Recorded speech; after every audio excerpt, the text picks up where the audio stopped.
உள்செல்லிடும் family relationship గురించి ఒక சில వచనங்களை நாம் ధ్యానిద్దాం. ఈ మధ్యాహ్న సమయం ముందు మనం కుటుంబంలో ఉన్న సంబంధముల గురించి మనం కొన్ని విషయాలు ధ్యానిద్దాం. First Peter chapter 3. మొదటి పేతురు రాసిన మొదటి పత్రిక 3వ అధ్యాయము.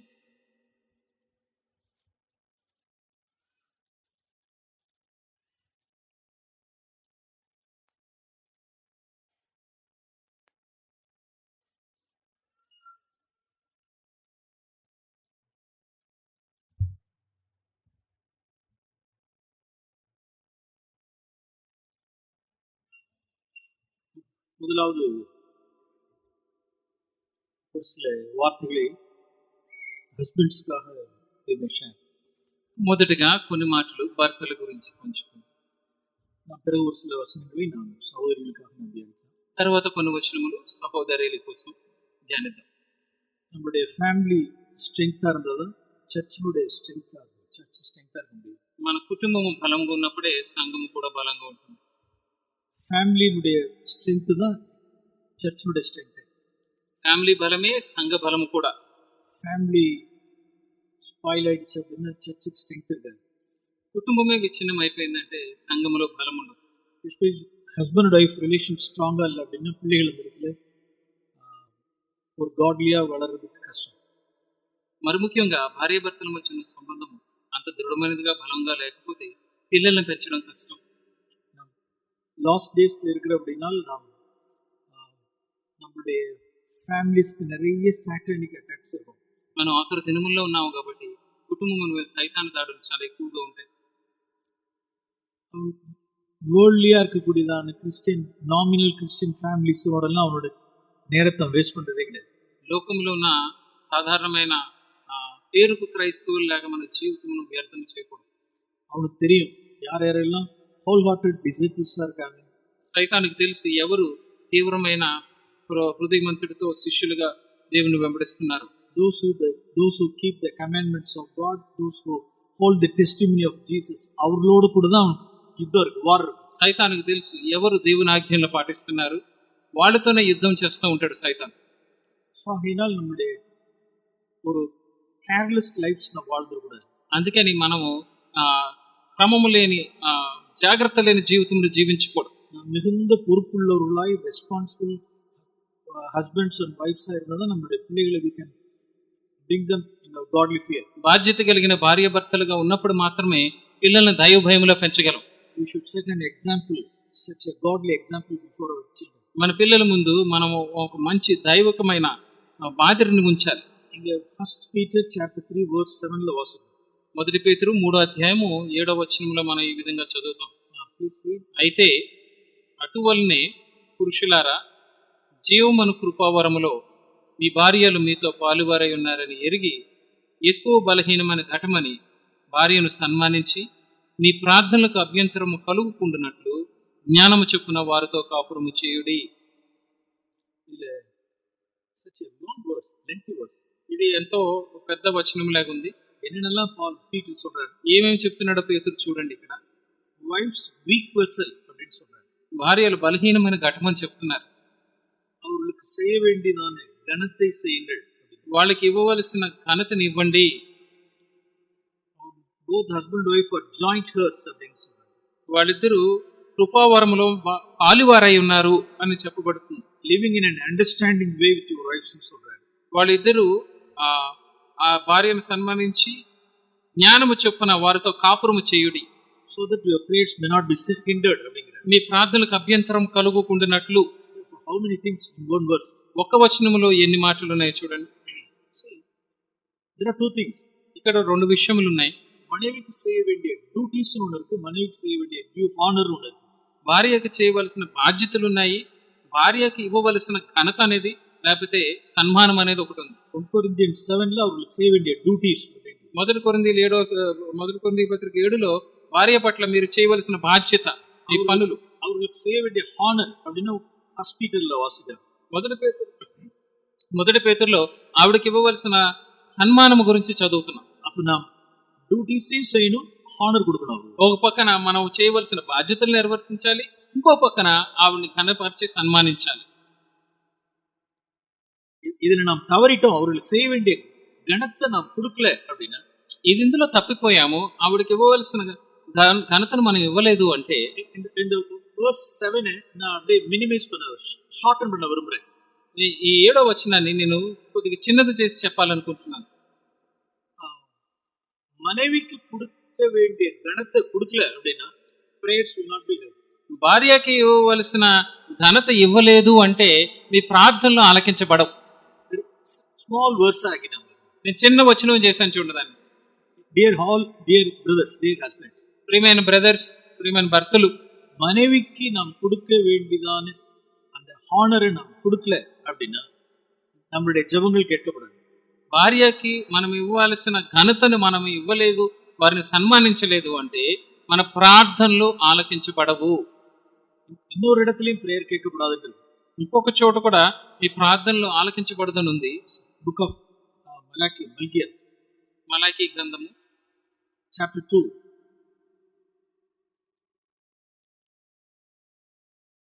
మలాకీ 2వ అధ్యాయము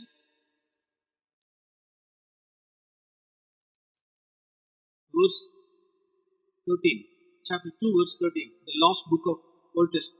పాత నిబంధన గ్రంథంలో ఆఖరి పుస్తకం మలాకీ గ్రంథము 2వ అధ్యాయము 13వ వచనం. మరియు రెండవసారి మీరు అలాగునే చేయుదురు, యెహోవా బలిపీఠమును మీరు ఏడ్పుతోనూ కన్నీళ్లతోనూ రోదనతోనూ తడుపుదురు.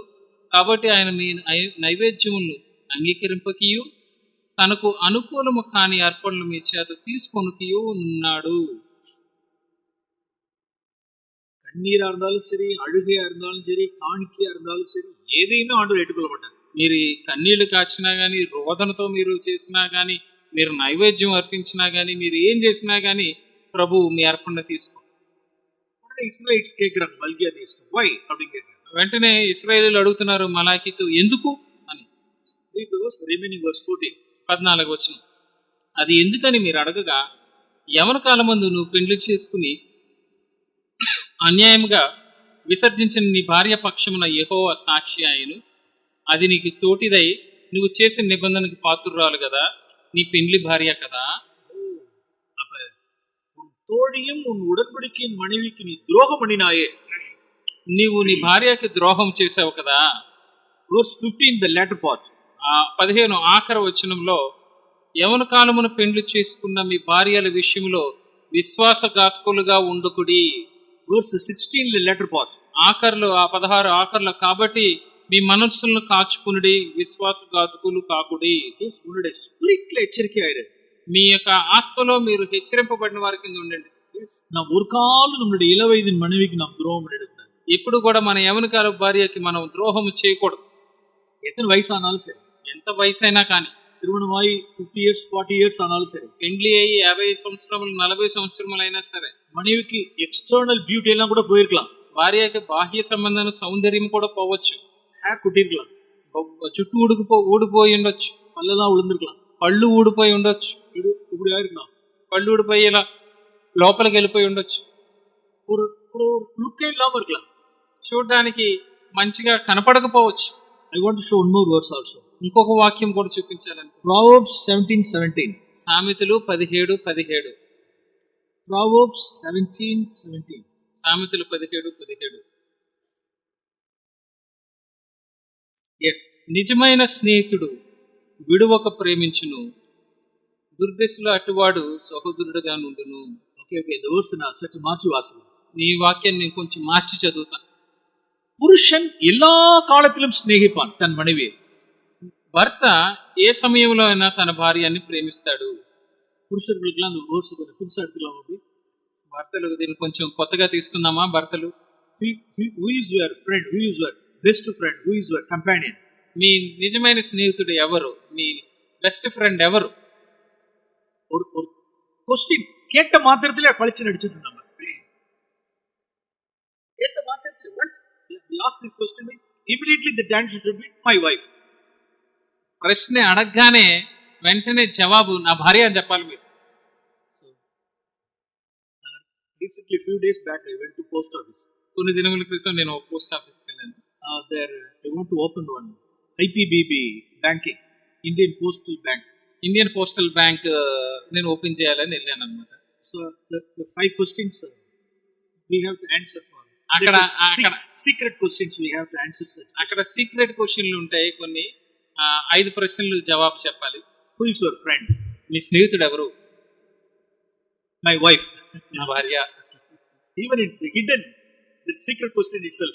అది మా బయటకి కనిపించదు. ఆ సీక్రెట్ గా ఉండే ప్రశ్నలో కూడా మనం రాసుకుని ఉండాలి. My wife's name Florence. నా భార్య పేరు ఏంటి? ఫ్లారెన్స్ My రాసుకున్నాను. wife Florence. ఫ్లారెన్స్ రాసుకున్నాను. She is my best companion, best friend. నా బెస్ట్ ఫ్రెండ్, నా బెస్ట్ తోటివారు. See verse 17. 17వ వచనము. സ്നേഹിതൻ എല്ലാ കാലത്തിലും സ്നേഹിപ്പാൻ. స్నేహితుడు విడువక ఎప్పుడూ ప్రేమించును. എല്ലാ కాలం means ఎప్పుడు అంటే all time means. ఎల్లప్పుడూ అంటే ఏంటండి? See, look at here. ఇరుక్కుపోనాడు సరే,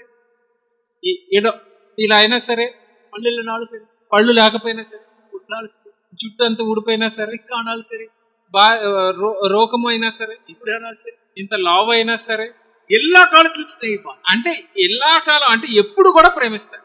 Why? Because ఎందుకంటే not because of external beauty, ఎందుకంటే బాహ్య సంబంధమైన సౌందర్యం బట్టి, because of an inner beauty. ఆవిడ అంతరంగ సౌందర్యం బట్టి. Amen. ఆమేన్.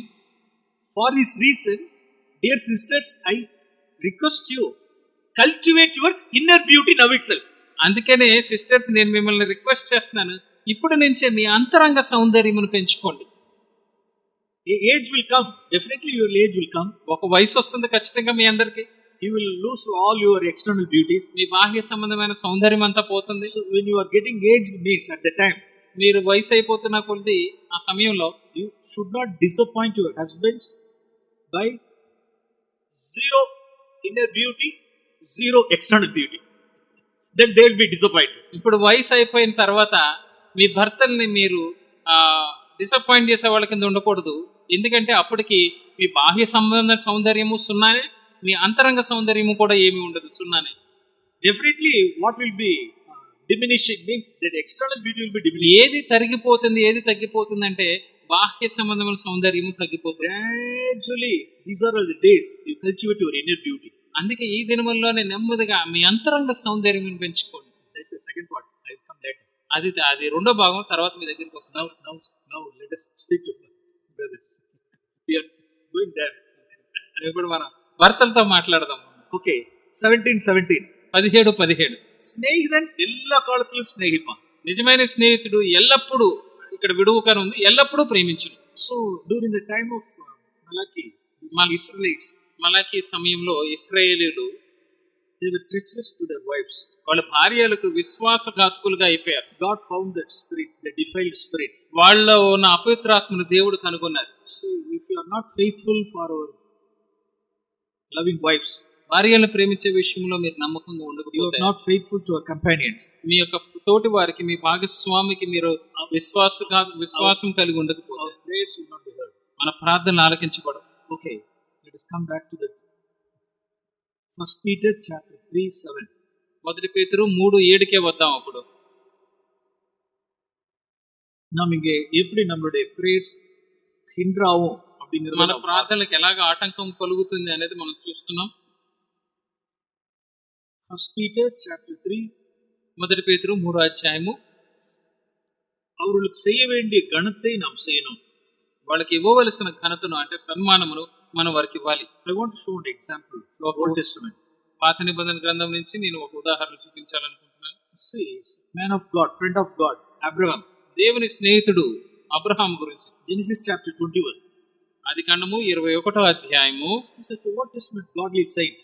పాత నిబంధనలోనే ఎంత దైవికమైన భక్తుడో చూడండి. ఇక్కడ Here we see how he honored his wife Sarah.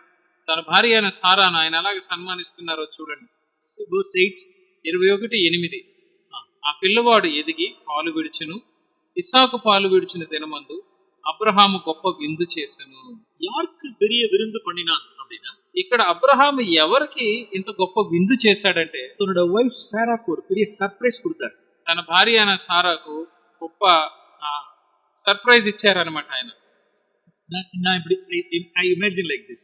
నేను దాని గురించి ఈ విధంగా ఊహించుకుంటాను. அதாவது ஐசக்கு பால் மறந்த நாள் ఐజాక్ పాలు విడిచాడు కాబట్టి கிட்டத்தட்ட லேட் ஏஜ்ல அவர் குழந்தை பெற்றெடுத்தார். చాలా వయసు ఉడిగిన తర్వాత కుమారుని కన్నారు. நீண்ட நாட்களாக பிள்ளைக்கு பால் கொடுத்திருப்பாங்க. ఆవిడ ఆ పిల్లలకి పాలు ఇచ్చారు పిల్లవాడికి. இன்னைக்கெல்லாம் வந்து மாடர்ன் டேஸ்ல எல்லாம் இன்னைக்கெல்லாம் పీపుల్ நம்மளுடைய குழந்தைகளுக்கு பால் கொடுக்கறதுல கரெக்டா. ఈ రోజుల్లో అయితే ఈ మోడర్న్ దినాల్లో పిల్లలకి సరిగ్గా పాలు కూడా ఇవ్వట్లేదు. They are more concentrating on the physical appearance. ఎందుకంటే వాళ్ళ భౌతికంగా వాళ్ళ యొక్క రూపము గురించే వాళ్ళు ఎక్కువగా పట్టింపు కలిగిన వారి కింద ఉన్నారు. அது சைல்ட காட்டில் தங்களுடைய காரியம் தான் முதன்மையா இருக்கு. ఆ పిల్లవాడి కంటే వాళ్ళ సొంత విషయాలే ఎక్కువగా ఉన్నాయి వాళ్ళకి. அப்படிப்பட்ட டேஸ்ல இன்னைக்கு நாம అటువంటి దినముల్లో మనం ఉన్నాం. ஆனால் కానీ ஈசாக்கு எவ்வளவு நாள் பால் கொடுத்தான்னு தெரியல. ఇస్సాకుకి ఎంత కాలము ఎన్ని సంవత్సరములు పాలు ఇచ్చారో తెలియదు. இது ஆபிரகாம் கவனித்தார். అబ్రహాం దాన్ని గమనించాడు. இந்த லேட் ஏஜ்ல ஒரு குழந்தையை பெற்றெடுத்தார். చాలా వయసు అయిపోయిన తర్వాత కుమారుడు పుట్టాడు. இந்த இவ்வளவு வருஷம் பிள்ளைக்கு பால் கொடுத்தா ఇన్ని సంవత్సరములు పిల్లవాడికి పాలు ఇచ్చింది ఆవిడ. நான் என் ஒய்ஃபை ஹானர் பண்ண விரும்புறேன். ఇప్పుడు నా భార్యని నేను గనపరచాలను அவளுக்கு ஒரு சர்ப்ரைஸ் கொடுக்க விரும்புறேன். ఆవిడికి నేను ఒక ఆశ్చర్యం కలిగించే విషయాలు చేస్తాను. அவனுடைய கம்பெனில 318 பேர் இருந்தாங்க. ఆయన దగ్గర 318 మంది ఉన్నారు. ஒரு பெரிய ஃபீஸ்ட் ரெடி பண்ணார். పెద్ద విందు చేశారు. మార్నింగ్ ஒரு ஃபைன் டே மார்னிங் ఒక రోజు ఉదయాన్నే சாரா அழைச்சிட்டு வராரு கூடாரத்துல இருந்து. వెళ్ళి గుడారం నుంచి సారాన్ని పిలుచుకుని వస్తుంది. எல்லாம் நல்ல தூரம் எல்லாம் கை தட்டுறாங்க. అందరూ చప్పట్లు కొడుతున్నారు. అలా என்ன ஃபீஸ்ட் அப்படின்னு கேக்குறாங்க. ఏంటి ఎందుకు ఈ విందు అని అడుగుతున్నారు. உனக்காதான். నీకోసమే. எதுக்காக? ఎందుకు? இத்தனை வயசு வரைக்கும் நீ பால் கொடுத்தல்ல, ఎన్ని సంవత్సరాల వరకు నువ్వు పాలిచ్చావు కదా, எப்படி ஹானர் பண்ணிருக்கான் பாரு. ఎలాగా గణపరిచాడో చూడండి. See, these are all the things written for our edification. ఇవన్నీ మన మేలు కోసం రాయబడి ఉన్నాయి. நம் உற்சாகம் அடையிறதுக்காக, మనల్ని ప్రోత్సహించడానికి. ஈசாக் பால் பறந்த நாளிலே அப்ரஹாம் பெரிய விருந்து பண்ணினான். ఇస్సాకు పాలు విడిచిన దినమునే అబ్రహాము గొప్ప విందు చేశాడు. సో అరుமையானவர்களே, ప్రియమైన వారలారా, நான் அப்படியே நம்ம காப்பி அடிக்கணும்னு நான் சொல்லவில்லை. అలాగని ఈయన కాపీ కొట్టాలని నేను చెప్పట్లేదు. We can catch the spirit. ఆత్మను మనం పట్టుకోవచ్చు. எப்படியாய் தன்னுடைய வீக் வெசலா இருக்கக்கூடிய தன்னுடைய மனைவியை எப்படி ஹானர் பண்ண, బలహీనమైన ఘటముగా ఉన్న తన భార్యని ఏ విధంగా కనపరచాలి. సో இப்படிதான் ఈ విధంగా அவளை நாம் பல வகையில நாம் உற்சாகப்படுத்தலாம். ఆవిడని ఈ విధంగా మనం ఉత్సాహపరచవచ్చు. அவளை நாம் அவளுக்கு கொடுக்க வேண்டியதான கணத்தை நாம் கொடுக்கணும். அவர்களுக்கு వారికి ఇవ్వాల్సిన ఘనతని ఇవ్వాలి. சிலர் தங்களுடைய மனைவிமார்களுக்கு கொடுக்க வேண்டிய கணத்தை கொடுக்கறதே கிடையாது. కొంతమంది భార్యలకు ఇవ్వాల్సిన ఘనతని ఇవ్వనే ఇవ్వరు. அந்த வேர்ஸ்ல தான் நாம் வாசிக்கிறோம். ఆ వచనంలో మనం చదువు జాయింట్ హర్స్ அப்படின்னு వాసిக்கிறோம். వారు విశ్వాసమందు పాలువారై ఉన్నారు అని చెప్పి, நித்திய ஜீவனாகிய கிருபையை அவர்கள் ஜாயிண்ட் ஹர்ஸ் அப்படின்னு வாசிக்கிறோம். వాళ్ళు ఆ నిత్య జీవమన కృపావరములో మీ పాలువారై ఉన్నారని. அப்படின்னா அந்த பூமியில இருக்கிற எல்லா நாட்களும் அவருடைய கணக்கு எல்லாமே ஜாயிண்ட் அக்கவுண்ட் தான். అంటే భూమి మీద ఉన్నప్పుడు వారి లెక్క ఇప్పుడు జాయింట్ అకౌంటే. சில ஹஸ்பண்ட்ஸ் நான் அறிவேன். కొంతమంది భర్తలు నేను ఎరుగుదును, தங்களுடைய மனைவிமார்களுக்கு எதையுமே என்ன செய்ய மாட்டாங்கன்னா ரிவீல் பண்ண மாட்டாங்க. భార్యలకి వాళ్ళు ఏమీ చెప్పరు.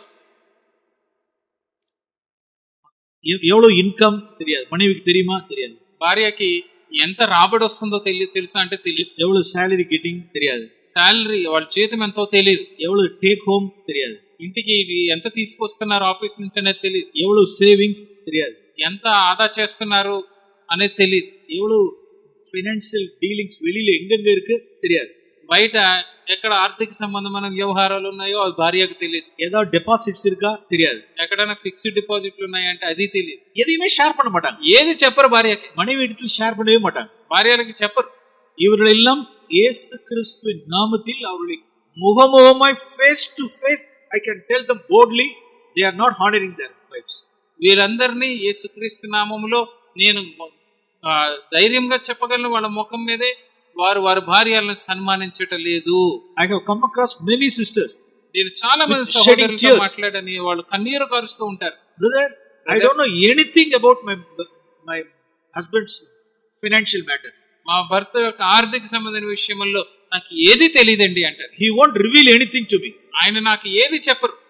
You ask him. He is sitting before me. మీ ముందే ఉన్నారు, మీ ముందే కూర్చున్నాడు కదా, మీరు అడగండి. Please ask him. మీరు అడగండి అంటారు. So when you ask అడిగినప్పుడు simply they bluff something. ఏదేదో చెప్పేస్తుంటారు. They will justify. వాళ్ళు సమర్థించుకుంటారు. They will justify 1,000 things. 100 విషయ కారణాలు చెప్పి సమర్థించుకుంటారు. So this is not the way of honoring our wives. భార్యలను గణపరిచే విధానం ఇది See కాదు. the word, joint hers, joint account. విశ్వాసం అనే కృపావరంలో పాలువారై ఉండడం అంటే జాయింట్ అకౌంట్ కలిగి ఉండడం. That's a transparent life. That's a healthy home. ఎంతో తేటనైన జీవితం అది. ఎంతో బలమైన ఆరోగ్యకరమైన బంధం. Husband and wife relationship healthy అనుకున్నా அப்படின்னா ஒரு transparency அந்த இடத்துல ఉంది, especially in the area of money matters. భార్యాభర్తల మధ్యలో సంబంధం బలంగా ఉండాలంటే ఈ ధర్మ సంబంధించిన వ్యవహారములు అంతా చాలా తేటగా ఉండాలి. In Galatians chapter 4, గలతీయులకు రాసిన పత్రిక 4వ అధ్యాయంలో see, Paul says, పౌలు అంటున్నాడు, Galatians chapter 4, గలతీయులకు రాసిన పత్రిక 4వ అధ్యాయము 22, verse 22. 22వ వచనం. దాసి వలన ఒకడును స్వతంత్రాల వల్ల ఒకడును ఇద్దరు కుమారులు అబ్రహామును కలిగిన రాయబడి ఉన్నది కదా. అయినను దాసి వలన పుట్టినవాడు శరీర ప్రకారం పుట్టెను, స్వతంత్రాల వలన పుట్టినవాడు వాగ్దానం బట్టి పుట్టెను. அந்த ரெண்டு ஸ்திரீகளை குறித்து வாசிக்கிறோம். ఇక్కడ ఇద్దరు స్త్రీల గురించి రాయబడి ఉంది. ரெண்டு குமாரர்களையும் வாசிக்கிறோம். ఇద్దరు కుమారుల గురించి కూడా రాయబడి ఉంది. ரெண்டு மனைவிமார்களையும் குறித்து வாசிக்கிறோம். ఇద్దరు భార్యల గురించి రాయబడి ఉంది. ஒருத்தி அடிமை, ఒకరు బాండ్ ఉమెన్, இன்னொரு ఫ్రీ ఉమెన్. ఒకరు దాసురాలు, ఒకరు స్వతంత్రాలు. మై డియర్ బ్రదర్స్, నా ప్రియమైన brothers, this is my question. ఇదే నా ప్రశ్న మీకు. Is your wife bond woman or free woman? మీ భార్య స్వతంత్రాలా, దాసియా? You ask yourself. మిమ్మల్ని మీరు ప్రశ్నించుకోండి. At any cost our wife should not be bond woman. ఎట్టి పరిస్థితుల్లో కూడా మీ భార్య ఒక దాసి కింద ఉండకూడదు. ఫ్రీ ఉమెన్, ఆవిడ స్వతంత్రాలుగా ఉండాలి. We should give freedom to them. వారికి మీరు స్వతంత్రం ఇవ్వాలి. It is giving honour to them. అది వారికి సన్మానించడం, గణపరచడం అంటే. நாம் அவர்களுக்கு சுயாதீனத்தை நிறைய விஷயங்கள் நாம் கொடுக்கறதில்லை. నేను మీకు చాలా విషయాలు చెప్పలేకపోతున్నాను. எல்லாமே நம்ம தான். எல்லா డిసిషన్స్ நம்மளதான். ప్రతి నిర్ణయము మనమే తీసుకుంటాం. Okay, in relationship that I want to add one more thing also. ఇక్కడ నేను ఇంకో మాట చెప్పాలనుకుంటున్నాను. That same verse in అదే వచనంలో 1 Peter chapter 3:7. మొదటి పేతురు 3వ అధ్యాయము living in an understanding way with your wife. 7వ వచనంలో జ్ఞానము చొప్పున వారితో కాపురము చేయుడి. நாம் ஆண்டவர்ட்ட நாம் அந்த அண்டர்ஸ்டாண்டிங் நாம் கேட்கணும். நாம் ఆ జ్ఞానమును దేవుని దగ్గర అడగాలి మనం. So living in an understanding way, జ్ఞానము చొప్పున వారితో ఉండడం అంటే, so where we have to listen our wives, where we have not to listen. ఇక్కడ ఎక్కడ ఏ పరిస్థితిలో మన భార్యల మాట వినొచ్చు, ఎక్కడ వినకూడదు. Where to listen, where not to listen. ఎక్కడ వినాలి, ఎక్కడ వినకూడదు. So we need the power of the Holy Spirit. మనకి పరిశుద్ధాత్మ యొక్క శక్తి కావాలి. So without the guidance, without the help of the Holy Spirit, పరిశుద్ధాత్మ యొక్క సహాయం లేకుండా, so there are two things.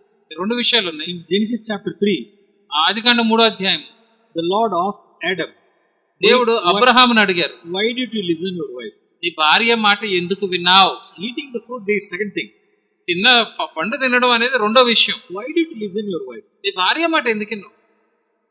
That's the thing. అది అక్కడ చాలా ముఖ్యమైన విషయం. அந்த இடத்துல ஆடம் వైఫ్కి என்ன செஞ்சிருக்க கூடாதுன்னா, you don't listen her wife. ఆ సమయంలో ఆదాము ఏం చేసి ఉండాలంటే తన భార్య మాట వినకూడదు. அவருடைய సజెషన్ లిసన్ பண்ணிக்க கூடாது. ఆ సలహానే ఆయన వినకూడదు. So that's why God asked him. అందుకే దేవుడు అడుగుతున్నారు ఆయన్ని, why did you listen your wife? నీ భార్య మాట ఎందుకు విన్నావు? Okay, in the case of Genesis 20, అప్పుడు అదే ఆదికాండం 20వ అధ్యాయంకి వచ్చేసరికి, Genesis 21, Adikandam 21, you listen Sarah. నీ భార్య అయిన సారా మాట విను అంటారు. Genesis chapter 21, 21 ఆదికాండము verse 10.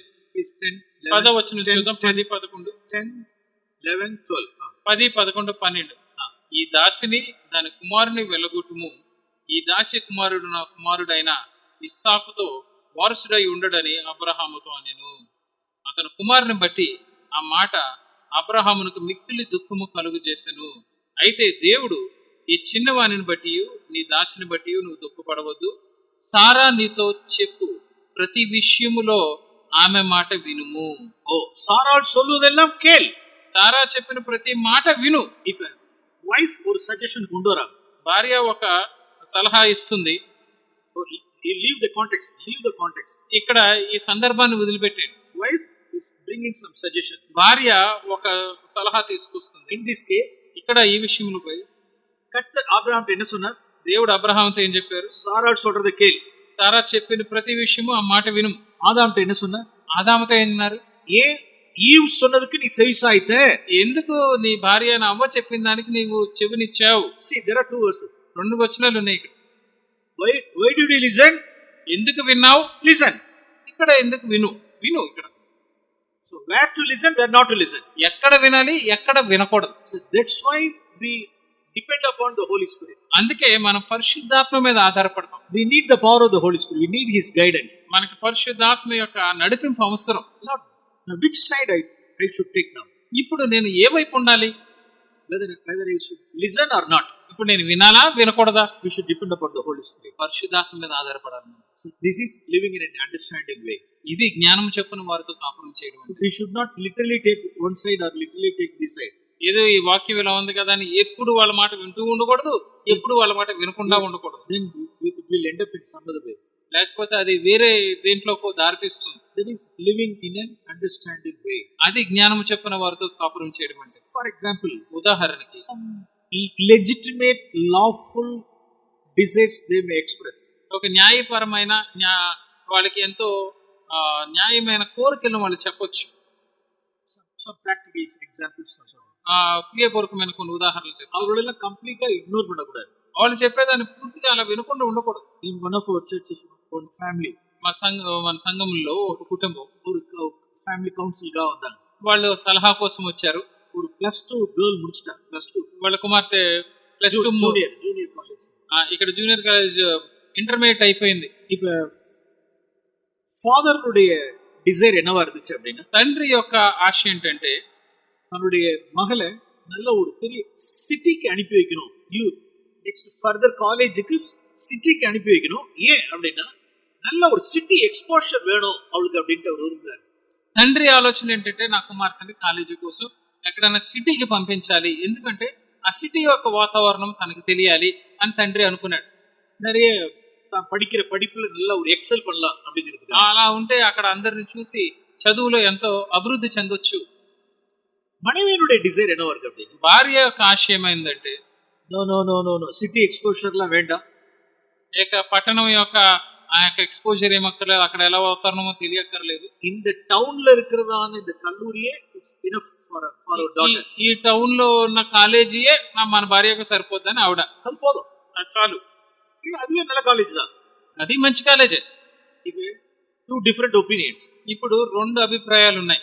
மனைவிக்கு ஒரு பயம், భార్యకి ఒక భయం. சிட்டிக்கு அனுப்புறதுனால சிட்டி எக்ஸ்போஷர் நாலேஜ் எல்லாம் ஓகே, பட் எவ்வளவாய் டிஃபைல் ஆக முடியுமே, வேர்ல்ட்லினஸ்னாலே என் மகள் டாட்டர் டிஃபைல் ஆயிடுவாங்கிற ஒரு fear, she has such a fear. భార్యకి ఒక భయం, సిటీ అక్కడ ఆ వాతావరణం అలవాటు పడడం అంతా బానే ఉంది, కానీ ఆ యొక్క సంస్కృతిని బట్టి ఎక్కడ పాడైపోతుందో కుమార్తె అనే భయం ఉందా.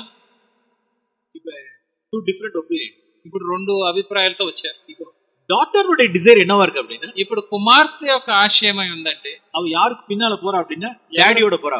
ఎవరు వెనకాల వెళ్తుందంటే డాడీ వెనకాల వెళ్తుంది. ஏன் அப்படின்னா, ఎందుకంటే she wants to go outside. ఎందుకంటే ఆవిడకి బయటికి వెళ్ళాలని ఉంది. நல்ல సిటీకి పోணும், పెద్ద మంచి సిటీకి వెళ్ళిపోవాలి, நல்ல హాస్టల్ எல்லாம் இருக்கணும், అక్కడ మంచి హాస్టల్లో ఉండాలి, ஒரு it's a new door, new opening. అంత కొత్తగా ఉండాలి, అంత కొత్తగా.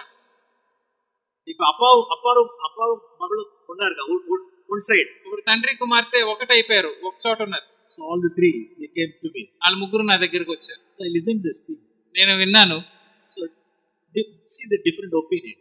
చూడండి, అక్కడ వేరు వేరు అభిప్రాయాలు చూడండి. So where to listen, where not to listen. ఇప్పుడు ఎక్కడ వినాలి, ఎక్కడ వినకూడదు. See in Genesis chapter ఆదికాండము 40, ఆదికాండము 40 వచనంలో 40 అధ్యాయంలో 27. Genesis 27. Last verse. ఆదికాండము 27వ అధ్యాయము ఆఖరి వచనం. Rebekah had a fear. రెబెకాకు ఒక భయం ఉంది. She expressed her fear to her husband. Rebecca తన భయాన్ని ఇస్సాకుతో చెప్పింది, తన భర్తతో. Okay. Genesis chapter 27, verse 46, last verse. ఆది కాండము 27వ అధ్యాయము 46వ వచనము ఆఖరి వచనం. మరియు రిబ్కా ఇస్సాకుతో, కేతు కుమార్తెల వలన నా ప్రాణము విసికినది. ఈ దేశస్థురాండ్రైన కేతు కుమార్తెల్లో వీరు వంటి ఒక దాన్ని యాకోబు పెండ్లి చేసుకుని ఎడల నా బ్రతుకు వలన నాకేమి ప్రయోజనం అనెను. அங்க உள்ள மேட்டர் டிஃபரெண்டா இருக்கு. ఇక్కడున్న విషయం వేరేగా ఉంది. நான் சொன்ன இல்லுஸ்ட்ரேஷன்ல ஒரு காரியமா இருந்தது. నేను చెప్పిన ఆ సందర్భంలో ఒక విషయం ఉంది. என்னுடைய டாட்டரை வந்து கோயம்புத்தூர் சிட்டிக்கு அனுப்பி வைக்கிறதுக்கு எனக்கு ஃபியர் அப்படிங்கிறாங்க. ఇక్కడ వాళ్ళ అమ్మ ఏముంటుందంటే, నా కుమార్తెను కోయంబత్తూరు పట్టణానికి పంపించడానికి నాకు భయంగా ఉంది అంటుంది. இந்த டவுனே போதும், ఈ టౌనే చాలు. her desire is legitimate, lawful desire. ఆవిడ యొక్క కోరిక న్యాయమైన మంచి చట్టబద్ధమైన కోరికే. ఓకే, ఇంకా ஒரு ரெபெக்கால் தன்னுடைய டிசைரை வெளிப்படுத்துறா. ఇక్కడ రెబెకా తన ఆశను చెప్తుంది చూడండి. அதுல ஒரு பயத்தையும் சொல்லுது. ఒక భయంతో express her fear also. ఆవిడ భయమును కూడా చూపిస్తుంది ఇక్కడ. ஜேக்கப்க்கு இந்த இடத்துல பெண் எடுக்க கூடாது, இந்த ஃபேமிலில எடுக்க கூடாது. యాకోబుకి ఈ కుటుంబంలోంచి అమ్మాయిని పెళ్లి చేసుకోకూడదు. yes, சில சமயங்கள்ல హస్బెండ్ వైఫ్స్ కి డిఫరెన్స్ ఆఫ్ ఒపీనియన్స్ వரும். కొన్ని సమయాల్లో భార్యాభర్తలకు మధ్యలో అభిప్రాయాలు వేరువేరుగా ఉంటాయి. இந்த ஃபேமிலில இருந்து நான் ஒரு பெண் எடுக்கலாமான்னு ஒரு யோசனை வரும். ఈ కుటుంబంలోంచి ఒక అమ్మాయిని పెళ్లి చేసుకుందామా అని ఒక ఆలోచన ఉంటుంది. వైఫ్னுடைய ఆలోచన இந்த இடத்துல கேட்கணும். ఆ సమయంలో భార్య యొక్క ఆలోచన ఆ సమయంలో అడగాలి. Sorry darling, I don't have leading. అప్పుడు తన అంటుంది, సారీ డార్లింగ్, నాకు దేవుని నడిపింపు రావట్లేదు. இந்த கேர்ள குறித்து எனக்கு ஒரு ఫ్రీడమ్ இல்ல. ఈ అమ్మాయి గురించి నాకు స్వతంత్రం లేదు నా హృదయంలో. I don't feel free in my spirit. నా ఆత్మలో నేనంత స్వతంత్రంగా లేను. இந்த ஃபேமிலியை குறித்து I don't feel free in my spirit. ఈ కుటుంబం గురించి నా ఆత్మలో నేనంత స్వతంత్రంగా లేను. వేడా, இந்த கேர்ள் வேண்டாம், ఈ అమ్మాయి వద్దు, இந்த ஃபேமிலி வேண்டாம், ఈ కుటుంబం వద్దు. yes, அப்படிப்பட்ட சூழ்நிலைகளில் అటువంటి పరిస్థితుల్లో அதான் ஹானர் பண்ற இடம் மனைவியை. అది అక్కడ భార్యని ఘనపరిచే స్థలం అది. సో உங்களுடைய கருத்துக்களை, உங்களுடைய ஒப்பீனியன்ஸை ஷேர் பண்ணலாமா? தாராளமா நீங்க சொல்லலாம். నీ యొక్క అభిప్రాయాలు చెప్పొచ్చు అంటే నువ్వు ఖచ్చితంగా చెప్పొచ్చు. உங்களுடைய ஃபியரை சொல்லலாம், నీ భయంను కూడా చెప్పొచ్చు, உங்களுடைய டிசைரை சொல்லலாம், నీ ఆశను కూడా చెప్పొచ్చు. So this is my Dzire, ఇది నా ఆశ. So be consider. దయచేసి దాని గురించి ఆలోచించు. என்னன்னு கன்சிடர் பண்ணுங்க, దాని గురించి కూడా ఆలోచించు அப்படின்னு நீங்க சொல்லலாம். అది మీరు చెప్పొచ్చు అలా. அது హస్బెండ్స్ కన్సిడర్ பண்ணணும். అది భర్తలు దాని గురించి ఆలోచించాలి కూడా. Okay, see the next verse. తర్వాత వచనం చూడండి. Genesis chapter 28 verse 1. ఆది కాండం 28వ అధ్యాయము మొదటి వచనం. దట్ డిజైర్, దట్ ఫియర్, ఆ భయము ఐసాక్ took it. ఇస్సాకు తీసుకున్నాడు ఆ భయాన్ని. ఇస్సాకు యాకోబును పిలిపించి, నీవు కానాను కుమార్తెల్లో ఎవతను వివాహము చేసుకొనకూడదు. From this verse, from where did this come? ఇది ఎక్కడి నుంచి వచ్చిందండి? వైఫ్, భార్య దగ్గర నుంచి వచ్చింది. Rebecca express their fear. Rebecca తన భయమును వెల్లడి చేసింది. Isaac took it. ఇస్సాకు దాన్ని తీసుకున్నాడు. Then he asked his son to go to his uncle's house. అప్పుడు తన కుమారుని మీ మేనమామ ఇంటికి వెళ్ళు అని చెప్పేసి అక్కడికి పంపించాడు. ఓకే, இந்த குமாரத்திகளில் நீ பெண் கொள்ளாதபடிக்கு நீ எழுந்து நீ பதனாராம் போ அப்படி. నీవు ఇక్కడ ఉన్న ఎవరి కుమార్తెను పెళ్లి చేసుకున్నా పద్దెనారాముకు వెళ్ళు అని. எஸ், சில சமயங்களில் இப்படியெல்லாம் நம்ம என்ன செய்ய வேண்டியது இருக்குன்னா, நம்மளுடைய ஒய்ஃபை நாம் எங்க கன்சிடர் பண்ணணுமோ அங்க கன்சிடர் பண்ணணும், எங்க செவிசாய்க்கணுமோ அங்க செவிசாய்க்கணும். ఈ కొన్ని సందర్భాల్లో మన భార్యలు చెప్పే మాటలు ఎక్కడైతే మనం వినాలో అక్కడ వినాలి, ఎక్కడ చెవునివ్వాలో అక్కడ ఇవ్వాలి. எல்லா இடத்துலயும் ஒன் மேன் டிசிஷனா இருக்கக்கூடாது, ஒன் மேன் అథారిటేటివ్ இருக்கக்கூடாது. ఎప్పుడు కూడా ఒక మనిషి నిర్ణయం లాగా ఒక అధికారం అన్నట్టుగా ఉండకూడదు. நாம் அவர்களை கன்சல்ட் பண்ணணும், మనం వాళ్ళు చెప్పేది వినాలి. அவருடைய நியாயமான அவருடைய விருப்பத்தெல்லாம் நாம் கேட்டு தெரிந்து వాళ్ళ న్యాయమైన కోరికలు, వాళ్ళ ఆశలు ఏంటో తెలుసుకోవాలి. அவர் ఈవెన్ వన్ మోర్ థింగ్, ఇంకొక విషయం. ఫస్ట్ శామ్యూయల్, మొదటి సమయాలు, a husband, a new covenant man, a new covenant spirit, good covenant man. ఇక్కడ నూతన నిబంధన ఆత్మ కలిగిన పాత నిబంధన మనిషి. A man, a husband who shows compassion ఇక్కడ to his wife. భార్య ఎడల కనికరమును చూపించే ఒక భర్తను చూస్తున్నాం ఇక్కడ. ఫస్ట్ శామ్యూయల్, మొదటి సమూయేలు. So there we see one man, Elkanah అనే ఒక మనిషిని మనం ఇక్కడ చూస్తున్నాం. See, it's a man of concern. ఈయన ఎంతో భార్య విషయమై పట్టింపగలిగిన ఒక భర్త. அவனுக்கு 2 மனைவிகள் வாசிக்கிறோம். ఇద్దరు భార్యలు తనకి అని మనం చదువుతున్నాం. Verse 2, 2వ అధ్యాయము అన్నాల్ పెనినాల్. మొదటి అధ్యాయము 2వ వచనం. వీరిలో ఒక దాని పేరు హన్నా, రెండవ దాని పేరు పెనిన్నా. ఓకే, అన్నాளுக்கு பிள்ளைகள் இல்லை. అన్నాకి పిల్లలు లేకపోయి பெனினாளுக்கு ஐ திங்க் 10 பிள்ளைகள் இருந்துக்கணும்னு நினைக்கிறேன். పెనినాకి పిల్లలు కలిగి, నేను పెనినాకి 10 మంది పిల్లలు కూడా ఉండుంటారు అనుకుంటున్నాను. ఫస్ట్ వైఫ్ అన్నాளுக்கு பிள்ளைகளே இல்லை. మొదటి భార్య అన్నాకి పిల్లలే లేరు. பெனினாளுக்கு 10 பிள்ளைகள். పెనినాకి 10 మంది పిల్లలు. அது எப்படி வாசிக்கணும் பின்னால வாசித்து அறிந்து கொள்கிறோம். అది కింద చదివితే మనకు అర్థమవుతుంది. ஓகே, அந்த பெனினாள் அன்னாளை எப்ப பார்த்தாலும் என்ன செய்வா அப்படின்னா அவளை சலிப்புண்டாகும்படிக்கு பேசுவாள். ஒரு 6 வாசிக்கிறோம். ఈ పెనిన ఏం చేస్తుందంటే ఎప్పుడు అన్నాని ఆవిడ బాధపడేటట్లుగా విసిగించుటకై ఆమె కోపం పుట్టించుతూ వచ్చెను అని మనం 6వ వచనంలో మనం చదువుతాం. Verse 7, 7వ వచనంలో ఎల్కానా ఆమెకు ఏటేటా ఆ రీతిగా చేయుచుండగా అన్నా యెహోవా మందిరమునకు పోవునప్పుడల్లా అది ఆమెకు కోపం పుట్టించను గనుక ఆమె భోజనము చేయకి ఏడ్చుచూ వచ్చెను. see, even in the church also there are 2 ministries are here. సంఘములో కూడా 2 సేవలు ఉన్నాయండి. One brother or one sister may be just like Peninal. ఇందులో ఒక బ్రదర్ ఒక సిస్టర్ ఈ పెనినా లాగా ఉంటారు. That is Peninal ministry of Peninal. ఇది పెనినా సేవ. Yes, all over churches, all over our churches we can see the ministry of Peninal. సంఘములన్నిటిలో కూడా ఈ పెనినా సేవను కూడా మనం చూస్తాం. ఏదాவது என்ன செய்ய வேண்டியதுன்னா அப்படியே என்ன செஞ்சிட்டு வேண்டியதுன்னா போக் பண்ணிட்டே இருக்க வேண்டியது. ఎప్పుడు ఏదో ఒకటి ఇలా కూర్చుతూ మాట్లాడుతూనే ఉంటారు. Not only in family, కుటుంబంలోనే కాదు, చర్చెస్లో కూడా, సంఘంలో కూడా ఏదాவது పేసి అరయాவது విసనపడుతూ దుఃఖపడుతూ ఏదో ఒకటి మాట్లాడి వారి కోపం పెంచడం, వాళ్ళు విసుగు తెప్పించడం. Verse 6, 6వ వచనం చూడండి. அவள் துக்கப்படும்படியாக அவளை விசனப்படுத்துவாள். ఆమెను విసిగించుటకై ఆమె కోపం పుట్టించుచూ వచ్చెను. అది எங்க நடக்கும் அப்படின்னா கர்த்தருடைய ஆலயத்தில். ఇది ఎక్కడ నడుస్తుంది అంటే దేవుని మందిరంలో అండి. Verse 7 వాసిக்கிறோம். 7వ వచనంలో మనం చదువుతాం. கர்த்தருடைய ஆலயத்துக்கு போகும் பொழுது, యెహోవా మందిరానికి పోవునప్పుడల్లా, எப்ப பார்த்தா అదే వర్షం இருக்கீங்க Sunday, every Sunday that's a ministry of Peninal ministry. ఇప్పుడు మనం అనుకోవచ్చు ప్రతి ఆదివారం కూడా ఈ పెనినా సేవ ఉంటది అనుకోవచ్చు.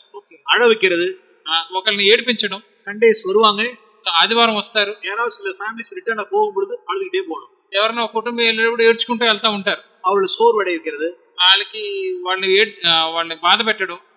இப்படிப்பட்ட மினிஸ்ட்ரி எல்லாம் ஒரு காலம் நம்ம என்கரேஜ் பண்ணவே கூடாது. ఇటువంటి సేవను మన సంఘంలో ఎప్పుడు అసలు ప్రోత్సహించకూడదు. పెనినాల్ మినిస్ట్రీ, పెనినా సేవ డిస్కరేజింగ్ మినిస్ట్రీ, వాళ్ళని నిరుత్సాహపరిచే సేవ. అనదర్ మినిస్ట్రీ ఇస్ దేర్, ఇంకొక సేవ ఉంది, దట్ ఇస్ ఎల్కానా మినిస్ట్రీ. ఇది ఎల్కానా సేవ. So very much needed.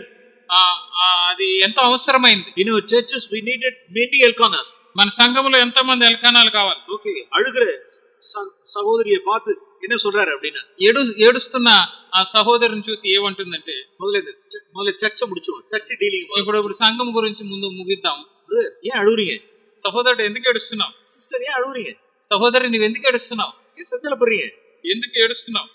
Leave it, அதெல்லாம் ஒரு பெரிய மேட்டர் கிடையாது. వదిలేండి, అదే పెద్ద విషయం కాదు. ఎంకరేజ్ பண்றது, అలాగా వాళ్ళని ప్రోత్సహించడం, அவள் ஆற்றி தேற்றுவது, వాళ్ళ అవసరమును వాళ్ళని ఓదార్చడం. So we need more Elkanahs. మనకు అటువంటి ఎల్కానాలు చాలా మంది కావాలి. எங்க அப்படின்னா చర్చ్ ఆలయం. ఎక్కడంటే ఈ సంఘంలో, దేవుని మందిరంలో. సో இங்க ரெண்டு ஸ்பிரிட்டையும் நாம் பார்க்கிறோம். ఇక్కడ 2 ఆత్మలు, రకమైన ఆత్మలు మనం చూస్తున్నాం. பெனினால் అన్నాల అழ வச்சுக்கிட்டே இருப்பா. పెనిన్నా అన్నాని ఎప్పుడు ఏడిపిస్తూనే ఉంటుంది. పురుషుడు என்ன கேக்குறாரு, ఇప్పుడు భర్త ఏం అడుగుతున్నాడు? verse 8 8వ వచనంలో, ఆమె పెనిమిటి అనే ఎల్కానా, అన్నా నీవెందుకు ఏడ్చున్నావు? నీవు భోజనం మానుటి ఎలా? నీకు మనోవిచారం ఎందుకు కలిగినది? 10 మంది కుమారుల కంటే నేను నీకు విశేషమైన వాడిని కానా? நான் நினைக்கிறேன் அந்த 10 குமாரர் பெனினாளுடைய பிள்ளைகளா இருந்தாலும் నేనేమనుకుంటే 10 మంది కుమారులు పెనినా కుమారులై ఉంటారని నేను అనుకుంటున్నాను. What a man of concern. ఎంత గొప్ప పట్టింపు కలిగిన మనిషి అయిన. நம் ரெகுலரா இந்த வார்த்தையை நம் மனைவிமார்களிடத்துல நாம் கேட்கறது உண்டா? మనం ఎప్పుడు మన భార్యలతో ఈ విధంగా మాట్లాడే మాటలు ఉన్నాయా మనకి? நான் அது மாதிரிலாம் நிறைய ஆரம்ப நாட்கள் நான் ஃபூலிஷா இருந்திருக்கேன். నేను నా వివాహమైన ఆరంభ దినముల్లో కొంచెం తెలియని వాడి కింద ఉన్నాను. ரொம்ப லேட் நைட்டா வீட்டுக்கு வருவேன். ఆ లేట్గా రాత్రిపూట ఇంటికి వచ్చేవాడిని. ஏதாவது வில்லேஜுக்கோ இல்ல மினிஸ்ட்ரிக்கோ இல்ல ஏதாவது ஒரு காரியத்துக்கு போயிட்டு நான் லேட் நைட்டா வருவேன். నేను పరిచర్య నిమిత్తమో ఏదో సేవకో ఎక్కడో వేరే పల్లెటూరుగా వెళ్ళి లేటుగా వచ్చేవాడిని. வந்து அவங்க எனக்கு சாப்பாடு சர்வ் பண்ணுவாங்க. వచ్చి నాకు భోజనం పెట్టేవాళ్ళు. நான் என்ன கேட்காமலே சாப்பிட்டிருக்கேன் அப்படின்னு. நீ சாப்பிட்டியா அப்படின்னு கேட்டுக்காமலே நான் சாப்பிட்டுருக்கேன். నేను ఎలా ఉండేవాడిని అంటే నువ్వు భోజనం చేసావా అని అడగకుండానే నేను భోజనం చేసేవాడిని. நான் என்ன நினைச்சுக்குவேன் அப்படின்னு what I would have thought. నేనేమనుకునేవాడిని అంటే 10 o'clock அவங்க நேரம் சாப்பிட்டுருப்பாங்க. 10 అయింది సమయం, ఆవిడ తినేసి ఉంటుంది అనుకునేవాడిని. எல்லாம் சாப்பிட்டு விட்டு முடிச்சுட்டு నేను భోజనం అయిపోయిన తర్వాత భోజనం ముగించి వైఫ్ கேட்பாங்க, ఇప్పుడు భార్య అడుగుతుంది, நான் சாப்பிட்டேனான்னு கேட்டீங்களாமா. నేను భోజనం చేశానని అడిగారా మీరు? అసలు சாப்பிடவே இல்லையா? ఏంటి ఇంకా భోజనం చేయలేదా? சாப்பிடல. ఇంకా భోజనం చేయలేదు. ஏன்? டைம் ஆயிடுச்சுல. అది చాలా టైం అయింది కదా ఏ అని అడిగితే, நீங்க வருவீங்கன்னு வெயிட் பண்ணேன். మీరు వస్తారని నేను ఎదురు చూస్తున్నాను.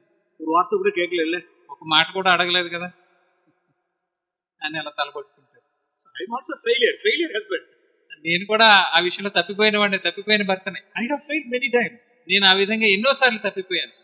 Elkanah see the man of concern. చూడండి ఎల్కానాకి ఎంత పట్టింపు కలిగిన మనిషికి ఉన్నాడు. அவன் எப்படி அடிக்கலடா, எப்ப பார்த்தாலும் ஒரே அழுக, அப்படியே அழுகலாம், அடிச்சிடலாம். ఎల్కానా ఎప్పుడు చూసినా ఇలా ఏడుస్తూనే ఉంటది అని అనుకోలేదు. வந்தாலும் ஒரே அழுக, போனாலும் அழுக, వచ్చినప్పుడు ఏడుస్తుంది, వెళ్ళేటప్పుడు ఏడుస్తుంది. అయ్యో అనుకోలేదు. அப்படி இல்ல, అలా అనుకోలేదు. ஏன் அழுகுற? ఎందుకు ఏడుస్తున్నావు? ஏன் சாப்பிட்டியா? ஏன் சாப்பிடலையா? ఎందుకు భోజనం చేయలేదు? ஏன் சந்தர்ப்பம் இல்லையா?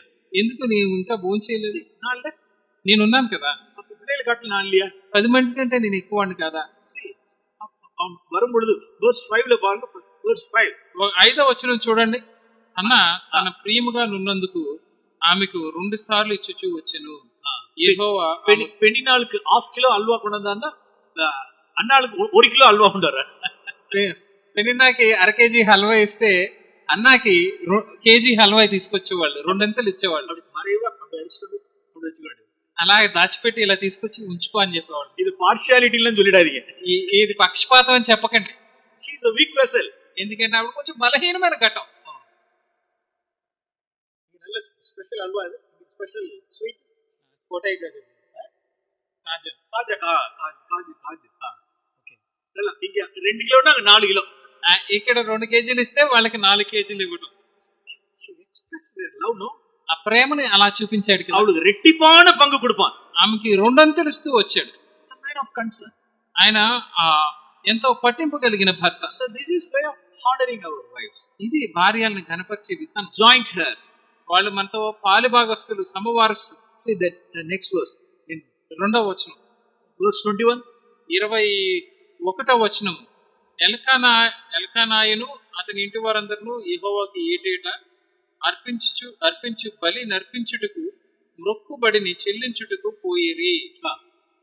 అయితే హన్నా, బిడ్డ పాలు విడుచు వరకు నేను రాను, వాడు యెహోవా సన్నిధిని అగపడి తిరిగి రాక అక్కడనే ఉండినట్లుగా నేను వాని తీసుకుని వద్దునని తన పెనిమిటితో చెప్పి వెళ్ళకయుండెను. she has given her freedom. ఇక్కడ ఆవిడకి స్వతంత్రాన్ని ఇచ్చారు చూడండి. In addition to that, he shows compassion, concern to her wife also. తన భార్యకి ఆయన జాలి చూపిస్తూ ఆయన ఆ విషయమే పట్టింపు కలిగి ఉండటమే కాకుండా ఆవిడకి స్వతంత్రమును కూడా ఇచ్చాడు. Because she is a nursing mother. ఎందుకంటే ఆవిడ పాలిచ్చే తల్లి. Verse 23, 23వ వచనము. what did he కాబట్టి ఆమె పెనిమిటి అయిన అల్కానా, నీ దృష్టికి ఏది మంచిదో అది చేయము. நீ இஷ்டப்படி செய்து அவன் பால் மறக்க பண்ண மட்டும் இரு. నీవు వానికి పాలు మానిపించే వరకు నిలిచియుండుము. சில சமயங்கள்ல அது மாதிரி நாம் கன்சர்ன் காமிக்க வேண்டியதா இருக்கு. కొన్ని విషయముల్లో, కొన్ని సందర్భాల్లో ఆ విధంగా మనము పట్టింపు చూపించే వారి కింద ఉండాలి. సో அவர்களுக்கு நாம் கரிசனை காண்பிக்கிறது, వారి పట్ల మనం పట్టించుకుంటున్నాం అని చూపించడం, அவருடைய சத்தத்துக்கு நாம் செவிசாய்க்கிறது, వాళ్ళు చెప్పేదానికి మనం చెవినివ్వడం, அவரோட ஹானர் பண்றது, వాళ్ళని ఘనపరచడం, ஒரு ஜாயிண்ட் அக்கவுண்டா இருக்கிறது, వాళ్ళతో సమవారసుల కింద ఉండటం. இப்படி எல்லாம் நாம் என்ன செய்யணும்? அவர்களுக்கு நாம் அவரோட ஹானர் பண்ணணும். ఇవన్నీ ఏం చేయడం అంటే వారిని ఘనపరచడం. Living in an understanding way. జ్ఞానము చెప్పిన వారితో కాపురము చేయడం. சில விஷயங்கள் தேவனுடைய சித்தத்துக்கு எகெயின்ஸ்டா சில விஷயங்கள் சொல்லலாம். కొన్ని విషయములు వాళ్ళు దేవుని చిత్తమునికి వ్యతిరేకంగా చెప్పొచ్చు. அப்ப நோ சொல்லணும் அந்த இடத்துல. అప్పుడు మనం కాదు అని చెప్పాలి, முடியாதுன்னு சொல்லணும். நோ. అలా కుదరదు అని చెప్పాలి. நாம இந்த இடத்துல நாம வந்து சமயங்கள்ல சில வைஃப்ஸ் என்ன செய்யலாம் அப்படின்னா அந்த இடத்துல ரிபெல்லியஸா கூட இருக்கலாம். కొన్ని సందర్భాల్లో భార్యలు తిరుగుబాటు చేసే వరకు కూడా ఉండొచ్చు. மோசஸோட வைஃப் சிப்போரால் அப்படி இருந்தது போல ఆ మోషే భార్య సిప్పోరా లాగా தன்னுடைய சன்னுடைய சர்க்கம்ஸ்டன்ஸ்க்கு அவளுக்கு இடம் கொடுக்கவே இல்லை. వాళ్ళ పిల్లలకు సున్నతి చేయడానికి ఆమె ఒప్పుకోలేదు. సో அந்த இடத்துல மோசஸ் சைலண்டா இருந்துட்டாரு. அப்படி ఆ సమయంలో మోషే మౌనంగా ఉన్నాడు. See, there are two things. రెండు విషయాలు ఉన్నాయి. ஒன்னு family peace னு ஒன்னு இருக்கு. కుటుంబంలో సమాధానం అనేది ఒకటి ఉంది. peace with God அப்படின்றது. దేవునితో సమాధానం అనేది ఇంకొకటి ఉంది. Again I tell you, మరలా నేను చెప్తున్నాను, ஒன்னு family peace ఒకటి కుటుంబ సమాధానం, peace with the husband wife, భార్య భర్తల మధ్యలో సమాధానం ఒకటి, peace with God அப்படின்றது. దేవునితో సమాధానం అనేది ఇంకొకటి ఉంది. இத peace with God crucify பண்ணிட்டு sacrifice பண்ணிட்டு family peace மெயின்டைன் பண்ணணும்னு நினைக்க கூடாது. such families are failures. ఇది గుర్తుపెట్టుకోండి, దేవునితో సమాధానాన్ని మనం నిర్లక్ష్యం చేసి దాన్ని సిలివేసేసి కుటుంబ సమాధానం కావాలని అనుకోకూడదు. అలా చేసినట్లయితే అటువంటి కుటుంబం నిలబడవు. இதான் எக்ஸாம்பிள் என்னன்னா மோசஸ். దీనికి ఉదాహరణ ఏంటంటే మోషే. இப்ப God's will என்ன அப்படின்னா, ఇప్పుడు దేవుని చిత్తం ఏంటంటే his son had to be circumcised. తన పిల్లలు సున్నతి చేయబడాలి. மனைவிட்டு போய் சிப்போராட்ட சொல்றாரு. ఎల్లి సిప్పోరా భార్యతో చెప్తున్నాడు, See, as I'm a Jew, నేను my యూదుని కాబట్టి my son has to be circumcised. నా కుమారుడికి సున్నతి చేయాలి. அவன் சிப்போரா heathen women. సిప్పోరా ఆవిడ అన్యురాలు. What is circumcision அப்படின்னு கேட்டிருப்பாங்க. సున్నతి అంటే ఏంటి అని అడుగుంటది. நுனித்தோலை கட் பண்ணணும். పైన తోలు అలా కట్ చేయాలి, கட் பண்ணணும். ఆ ముందు ఉన్న తోలు అలా కట్ చేయాలి. ஒரு చైల్డ్ ఫోర్ స్కిన్ కట్ పడ్డదా? చిన్నపిల్లవాడు ఆ చర్మాన్ని కోస్తారా? లేదు, అలా చేయకూడదని. அந்த இடத்துல he couldn't take a stand for the Lord. ఆ సమయంలో అతడు దేవుని కొరకు నిలబడలేకపోయాడు. ஏன் அப்படின்னா, ఎందుకంటే அவரு வீட்டிலே இருக்கக்கூடியதான ஒரு సన్ ఇన్ లా. ఎందుకంటే అత్తగారు అది మామగారు ఇంటిలో ఉన్న ఆయన అల్లుడుగా ఉన్నాడు కాబట్టి, ఫ్యామిలీలో అங்கே இருக்கிறார். ఆయన ఇల్లరకపు అల్లుడు కాబట్టి అలా చేయలేకపోయాడు. அங்கே ஆடு மேய்த்துக்கொண்டு அங்கே எல்லாம் இருந்துட்டு ஷெப்பர்டா இருந்துட்டு அங்க சாப்பிட்டுட்டு இருக்காரு. అక్కడే వాళ్ళ గొర్రెలు మేపుకుంటూ వాళ్ళ కాపరుగా ఉంటూ అక్కడే తింటూ ఉన్నాడు. Okay, God's will, let it be some other time. సరే, దేవుని చిత్తం, సరే ఇంకొకసారి ఏమైనా అవుతుంది అనుకున్నాడు. Circumcision, let it B.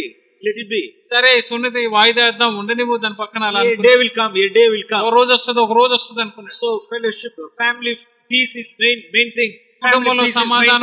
కుటుంబంలో సమాధానం చాలా ముఖ్యమైనది అని చెప్పి దాన్ని వాయిదా వేస్తున్నాడు. God was waiting. దేవుడు అలా ఎదురు చూస్తున్నారు, వేచి ఉన్నారు.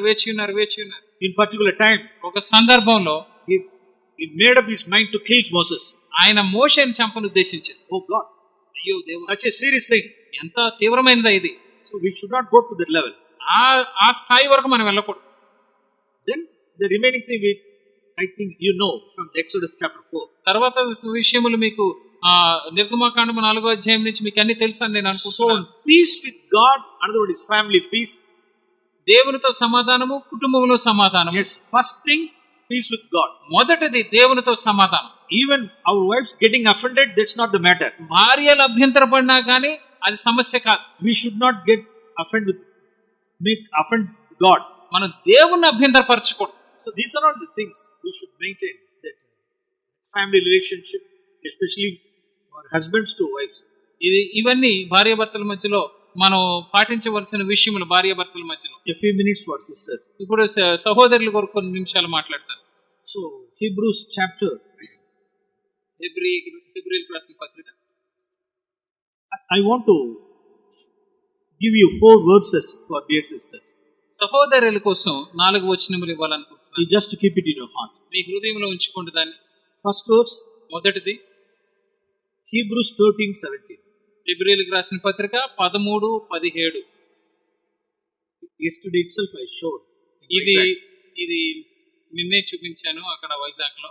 Hebrews chapter 13 verse 17. హెబ్రీయులకు రాసిన పత్రిక 13వ అధ్యాయము 17వ వచనం. మీ పైన నాయకులుగా ఉన్నవారు అంటే మిమ్మల్ని నడిపించు మీ నాయకులుగా ఉన్న మీ భర్తలు లెక్క ఒప్పచెప్పవలసిన వారే మీ ఆత్మలు కాయుచున్నారు. వారు దుఃఖముతో పనిచేసిన ఎడల మీకు నిష్ప్రయోజనము గనుక దుఃఖముతో కాకుండా ఆనందముతో చేయనట్లు వారు మాట విని వారికి లోబడి ఉండుడి. அவர்கள் துக்கத்தோட அப்படி செய்தால் அது உங்களுக்கு பிரயோஜனமா இருக்க மாட்டாதே. వాళ్ళు దుఃఖముతో దాన్ని చేస్తే మీకు ప్రయోజనం ఉండదు. Okay, number 1. మొదటిది. Then next verse. రెండవ వచనం. 1 Peter chapter 3. మొదటి పేతురు 3వ అధ్యాయం. Actually the verse 7ல ఈ 7వ వచనంలో உங்கள் ஜெபங்களுக்கு your prayers may not be hindered அப்படிங்கறதான காரியத்தை mostly Christians say these words is meant only for husbands, not like that. మీ ప్రార్థనకు అభ్యంతరం కలుగుకుంటున్నట్లు అని రాయబడింది. ఇది కేవలం భర్తలకు అనండి, చాలా మంది క్రైస్తవులు అనుకుంటూ ఉంటారు. అది అలా కాదు. For both wives and husbands. ఇది భార్యలకు భర్తలకు ఇద్దరికి సంబంధించిన వాక్యం. But that's the last thing mentioned. కానీ అది ఇక్కడ చెప్పబడిన వాటిలో ఆఖరిగా చెప్పబడింది. The Holy Spirit through Peter first 6 verses he wrote for sisters, wives. పరిశుద్ధాత్మ పేతురు ద్వారా మొదటి 6 వచనములు సహోదరుల కోసం రాశారు. 1 verse for husbands. ఒక వచనం భర్తలకి. At the end of the 7 verses 7 వచనముల తర్వాత ఆఖరగా உங்கள் ஜெபங்களுக்கு தடை வராதபடிக்கு మీ ప్రార్థనకి అభ్యంతరం కలుగుకున్నట్లు అని చెప్పారు. that means that for both husband wives. అంటే ఇది భార్యలకి భర్తలకి ఇద్దరికి. அப்ப என்னுடைய உங்களுடைய சொந்த புருஷர்களுக்கு நீங்க கீழ்ப்படியாது இருக்கும் பொழுது உங்களுடைய ஜெபங்களுக்கு தடை வரும். మీ భర్తలకి మీరు లోబడకుండా ఉంటే మీ ప్రార్థనకు అభ్యంతరం వస్తుంది. For example verse 6 లో వాసిద్దాం. ఉదాహరణకి 6వ వచనంలో మనం చదువుతాం. ஒரு ஆபத்துக்கு நீங்கள் பயப்படாமல் நன்மை செய்யுங்கள். ఏ ఆపదకి మీరు భయపడకుండా మేలు చేయుడి. உங்கள் புருஷர்களுக்கு மேல் verse 5 உங்களுடைய புருஷர்களுக்கு கீழ்ப்படிந்து தங்களை அலங்கரியுங்கள். మీరు మీ స్వపురుషులకు లోబడి ఉండడం చేత తమను తాము అలంకరించుకుండ్రి. இல்லாத பட்சத்தில் உங்களுடைய ஜெபங்களுக்கு என்ன உண்டாகும்? தடை வரும். అలా కాని పక్షములు ఏమవుతుందంటే మీ ప్రార్థనలకు అభ్యంతరం వస్తుంది. ఓకే, సెకండ్ థింగ్, రెండో విషయం, என்னுடைய ஜெபத்துக்கு தடை வராதபடிக்கு என்னுடைய புருஷர்களுக்கு நான் கீழ்ப்படிந்து அடங்கணும். నా ప్రార్థనలకి అభ్యంతరం కలగకుండానట్లుగా నా భర్తలకు నేను లోబడి ఉండాలి. Okay, one more verse. ఇంకొక వచనం టైటస్ తీతుకు రాసిన పత్రిక చాప్టర్ 2 రెండో అధ్యాయం చాప్టర్ 2 వర్స్ 4 and 5. తీతుకు రాసిన పత్రిక రెండో అధ్యాయం 4-5 వచనములు చూద్దాం. దేవవచనం దూషించబడాదబడి, దేవుని నామము దూషింపబడకుండానట్లు, దేవుని వాక్యము దూషింపబడకుండానట్లు యవన స్త్రీలు తమ భర్తలకు లోబడి ఉండి తమ భర్తలను శిశువులను ప్రేమించు వారును స్వస్థబుద్ధి గలవారును పవిత్రులను ఇంట ఉండి పని చేసుకున్న వారును మంచివారునై ఉండవలనని బుద్ధి చెప్పుచు మంచి ఉపదేశము చేయవారునై ఉండవలనని బోధించుము. తమ పురుషులకు కీழ்పడిந்து అడగணும்னு ఆశిస్తాం. తన భర్తలకు లోబడి ఉండాలి అని ఇక్కడ మనం చదువుతున్నాం. இல்ல அப்படின்னா தேவனுடைய வசனம் దూషించబடும். లేదు అంటే ఏమవుతుందంటే దేవుని వాక్యము దూషింపబడుతుంది. దేవుడి నామం వెగువాయి దూషించబడుகிறது. అవును, ఈ దినముల్లో దేవుని నామం ఎంతగానో దూషింపబడుతుంది. நாம் நினைக்கிறோம் ஏதோ காரியங்கள் மூலமாய் தேவனுடைய வசனம் దూషించబడుகிறது என்று. మనం అనుకుంటాం ఏ విషయముల ద్వారా దేవుని వాక్యం దూషింపబడుతుంది. డియర్ సిస్టర్స్, உங்களுக்கு தெரியுமா? ప్రియమైన సిస్టర్స్, మీకు తెలుసా అనేక மனைவிமார்கள் தங்களுடைய சொந்த புருஷர்களுக்கு கீழ்ப்படியாமல் இருக்கிறபடியால் అనేక మంది భార్యలు తమ భర్తలకు లోబడి ఉండకపోవడాన్ని బట్టి దేవుని నామం దూషించబడుகிறது. దేవుని నామం దూషింపబడుతుంది. దేవునుடைய வசனம் దూషించబడుகிறது. దేవుని వాక్యము దూషింపబడుతుంది. தங்களுடைய சொந்த புருஷர்களுக்கு கீழ்ப்படியாமல் இருக்கிறபடினால் அவங்களுக்கு ஜெபங்களுக்கு தடை வருகிறது. తమ భర్తలకు వాళ్ళు లోబడి ఉండకపోతే వారి ప్రార్థనలకు ఆటంకం కలుగుతుంది. Okay, one more verse. ఇంకొక వచనం రోమన్స్ చాప్టర్ 16. రోమీయులకు రాసిన పత్రిక 16వ అధ్యాయం. Romans chapter 16. రోమీయులకు రాసిన పత్రిక verse 19 16 and 20. That's a promise. 16 19 20. మీ అవిధేయత అందరికీ ప్రచురమైనది గనుక உங்கள் கீழ்ப்படிதல் யாவருக்கும் தெரிய வந்திருக்கிறது. మీ విధేయత అందరికీ ప్రచురమైనది గనుక. ఇది ఫస్ట్ సెంచరీ ఉల్ల రోమన్ క్రిస్టియన్స్ గురించి చెప్పబడిన వర్స్. ఇది మొదటి శతాబ్దంలో ఉన్న రోమా క్రైస్తవుల గురించి రాయబడి ఉంది. yes, those first Christians, మొదటి క్రైస్తవుల వాళ్ళు in Rome, రోమాలో அவருடைய கீழ்ப்படிதல் யாவருக்கும் தெரிய வந்திருக்கிறது. వారి విధేయత అందరికీ ప్రచురమైంది. ఓకే, గాడ్ కనుక మిమ్మల్ని గురించి సంతోషించుచున్నాను. verse 20 we see the promise. దాని గురించి 20లో ఉన్న వాగ్దానమును మనం చూద్దాం. సమాధానకర్త యొక్క దేవుడు సాతాన్ని మీ కాళ్ళ క్రింద శీఘ్రముగా చెదక తొక్కించును. What a wonderful promise. ఎంత గొప్ప వాగ్దానం అండి ఇది. We can bring Satan under our feet. మన సైతాన్ని మన కాళ్ళ క్రిందకి తీసుకురావచ్చు. எப்ப நாம் கீழ்ப்படியும் பொழுது, మనం లోబడినప్పుడు, విధేయులైనప్పుడు, சபையில மூப்பருடைய அத்தாரிட்டிக்கு நாம் சப்மிட் பண்ணும் பொழுது Satan நம்ம காலின் கீழ வருவான். సంఘములో పెద్దల అధికారములకు మనం లోబడినప్పుడు సైతాన్ మన కాళ్ళ కిందకు వస్తాడు. பெற்றோருடைய அதிகாரத்துக்கு கீழ்ப்படியும் பொழுது சாத்தான் காலின் கீழ வருவான். తల్లిదండ్రులకు మనం వారికి విధేయత చూపించినప్పుడు, వాళ్ళ అధికారానికి లోబడినప్పుడు సైతాన్ మన కాళ్ళ కిందకు వస్తాడు. விசேஷமாய் மனைவிகள் தங்களுடைய சொந்த புருஷர்கள் கீழ்ப்படியும் பொழுது Satan காலின் கீழ வர முடியும். మరి ముఖ్యంగా భార్యలు వారి సొంత భర్తలకు లోబడినప్పుడు సైతాన్ వాళ్ళ కాళ్ళ క్రిందకు వస్తాడు. சாத்தானை நம் காலின் கீழ் கொண்டு வருவதற்காக సైతాన్ని మన కాళ్ళ క్రిందకి మనం தேவவசனம் దూషిக்கப்படாதபடிக்கும், దేవుని వాక్యము దూషింపబడుకుంటున్నట్లు, நம்மளுடைய ஜெபங்களுக்கு தடை வராதபடிக்கும், మన ప్రార్థనకు ఆటంకం కలుగుకుంటున్నట్లు, நமக்கும் நம்மளுடைய ஃபேமிலிக்கும் நம்முடைய பிள்ளைகளுக்கு பிரயோஜனம் உண்டாயிருக்கும்படிக்கு, మనకి మన కుటుంబానికి మన పిల్లలకి ప్రయోజనకరమగునట్లు, in all these 4 verses ఈ 4 వచనముల్లో what we say, మనం ఏమి చూస్తాం? submit to your authority. అధికారానికి లోబడి ఉండటం. உங்களுடைய ஹஸ்பண்ட்ஸ் அத்தாரிட்டிக்கு நீங்க சப்மிட் பண்ணுங்க. మీ భర్తల యొక్క అధికారానికి మీరు విధేయత చూపించండి. இல்ல அப்படின்னா அது నన్மையா இருக்காது. లేదు అంటే అది మీకు మంచిగా ఉండదు. ஒரு காரியத்தை நான் சொல்றேன். ఒక విషయం నేను మీకు చెప్పాలనుకుంటున్నాను. డియర్ సిస్టర్స్, ప్రియమైన సహోదరులు, நான் இங்க எப்படின்னு தெரியல, ஆந்திரால எப்படின்னு தெரியல, ఆంధ్రాలో ఎలావో నాకు తెలీదు, తమిళనాడులో అయితే ఎస్పెషల్లీ ముఖ్యంగా ఫస్ట్ తిమోతి இந்த verse நான் காண்பித்து இந்த verse நான் முடிக்க விரும்புகிறேன். ఈ వాక్యమును చూపించి నేను ముగించాలనుకుంటున్నాను. ఫస్ట్ తిమోతి చాప్టర్ 5, తిమోతికి రాసిన మొదటి పత్రిక 5వ అధ్యాయము. as நீ ஹஸ்பண்ட்ஸ் வைஃப்ஸா இருக்கிற நீங்க உங்களுடைய பேரண்டல் கேர், உங்களுடைய பேரண்ட்டை நீங்க விசாரிக்கிறதுல, பேரண்ட் கொடுக்க வேண்டிய கேர்ல நான் ஒரு காலம் நான் குறைஞ்சிடக்கூடாது. భార్య భర్తల కింద ఉన్న మనము మన తల్లిదండ్రులను పట్టించుకునే విషయంలో ఇప్పుడు కూడా మనం తప్పిపోకూడదు. ఫస్ట్ తిమోతి chapter 5 verse 8, మొదటి తిమోతి 5వ అధ్యాయము 8వ వచనము. ఎవడైనను స్వకీయులను విశేషముగా తన ఇంటి వారిని సంరక్షింపకపోయిన ఎడల వాడు విశ్వాస త్యాగం చేసిన వాడై అవిశ్వాస కన్నా చెడ్డవాడై ఉండును. அதாவது ரெண்டு காரியங்கள் இருக்கு. ఇక్కడ 2 విషయాలు ఉన్నాయండి. verse 4 లో కూడా వాసిద్దాం. 4వ వచనంలో కూడా మనం చదువుతున్నాం. Please read. అయితే ఏ విధవరాలకైనను పిల్లలు గాని మనువులు గాని ఇంటిని ఎడల వీరు మొదట తమ ఇంటి వారి ఎడల భక్తి కనపరచుటకును తమ తల్లిదండ్రులకు ప్రత్యుపకారము చేయుటకును నేర్చుకునవలెను. இது தேவனுக்கு முன்பாக நன்மை. ఈ దేవుని దృష్టికి అనుకూలమై ఉన్నది. பெற்றார் செய்த நன்மைக்கு பதில் நன்மை செய்ய நாம் கற்றுக்கொள்ளணும். తల్లిదండ్రులు చేసే మేలుకు ప్రత్యుపకారం చేయడం మనం నేర్చుకోవాలి. 8వ వచనంలో మనం చదువుతున్నాం. విశేషమాய் తన వీటాரை நாம் விசாரிக்கணும். విశేషముగా తన ఇంటి వారిని సంరక్షించాలి. இந்த விஷயத்துல, ఈ విషయంలో எனக்கு ఆంధ్రాలో எப்படின்னு தெரியல, ఆంధ్రాలో నాకు ఎలాగో తెలియదు, தமிழ்நாட்டுல நான் கிராஸ் பண்ண ஃபேமிలీஸ்ல, తమిళనాడులో నేను చూసిన కుటుంబాల్లో சில மனைவிமார்கள் இருக்காங்க, కొంతమంది భార్యాభర్తలు ఉన్నారు, தங்களுடைய ஹஸ்பண்ட்ஸ் தங்களுடைய பேரண்ட்டுக்கு செய்யறதுக்கு தடையா இருப்பார்கள். కొంతమంది భర్తలు వారి పురుషుடைய హస్బెండ్స్ భర్త యొక్క తల్లిదండ్రులకు చేయడానికి వాళ్ళు సంకోచిస్తూ ఉంటారు. ಅವರು பெற்றாரை விசாரிக்கணும். వాళ్ళ తల్లిదండ్రులు మనం సంరక్షించాలి, వాళ్ళని పట్టించుకోవాలి. there are two things. ఇక్కడ 2 విషయాలు ఉన్నాయి. அவர்கள் நம்மளுடைய மணி கேர், அவர் நம்மளுடைய மணி டிபெண்டெண்டா இருக்காங்கன்னா அவங்களுக்கு செய்யணும். ఒకటి, వాళ్ళు మన మీద ఆధారపడి వాళ్ళ డబ్బు కోసం మన మీద ఆధారపడితే మనం వాళ్ళకి చేయాలి. சில பேரண்ட்ஸ் டிபெண்டெண்டா இருப்பாங்க, కొంతమంది తల్లిదండ్రులు ఆధారపడతారు. அவங்களுக்கு செய்ய வேண்டிய டியூட்டி அதை நாம் ஹானர் பண்ணி அவங்களுக்கு செய்யணும். వాళ్ళకి మనం చేయవలసిన బాధ్యత వాళ్ళని గణపరిచి మనం చేయాలి. அவங்களுக்கு மெடிக்கல் அசிஸ்டன்ட் செய்யணும், వాళ్ళకి వైద్య సంబంధమైన ఏమైనా అవసరాలు ఉంటే చేయాలి. அவங்களுக்கு ரெசிடென்ஸ் ஏரியா రెంటెడ్ இருந்துச்சுன்னா, அவங்களுடைய நீட்ஸ், ఫిజికల్ నీడ్స్ ఏదాச்சும் இருந்துச்சுன்னா அவங்களுக்கு எல்லாத்தையும் நம்ம செய்யணும். వాళ్ళ భౌతిక సంబంధమైన అవసరాలన్నీ మనం తీర్చాలి.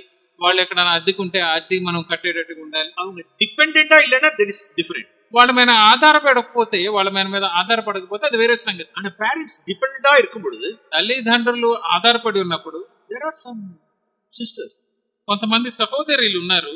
see Mark chapter 7, మార్కు సువార్త 7వ అధ్యాయం. this is Jesus mentioned this thing. This is very serious thing. ఇది చాలా తీవ్రమైనది. యేసు ప్రభువే చెప్పిన మాట ఇది. Mark chapter 7, మార్కు సువార్త 7వ అధ్యాయం verse 10. 10వ వచనం. Okay, read it slowly. నెమ్మదిగా చదువుదాం దీన్ని. Mark 7, 10, 11, 12. మార్కు సువార్త 7వ అధ్యాయము 10, 11, 12. నీ తల్లిదండ్రులను గణపరచవలననియు తండ్రినైను తల్లినైను దూషించు వానికి మరణ శిక్ష విధింపవలననియు మోషే చెప్పాను కదా. Okay.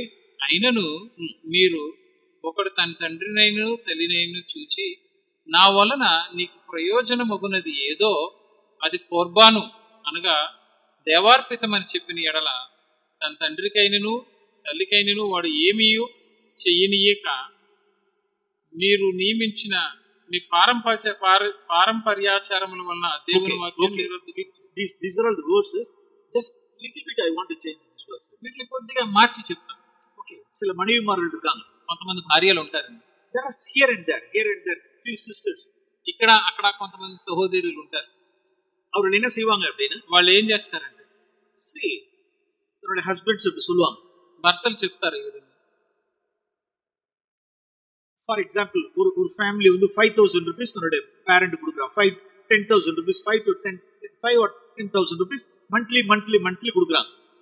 ఒక భర్త 5 నుంచి 10,000 ప్రతి నెల తమ తల్లిదండ్రులకు ఇస్తున్నాడు అనుకుందాం.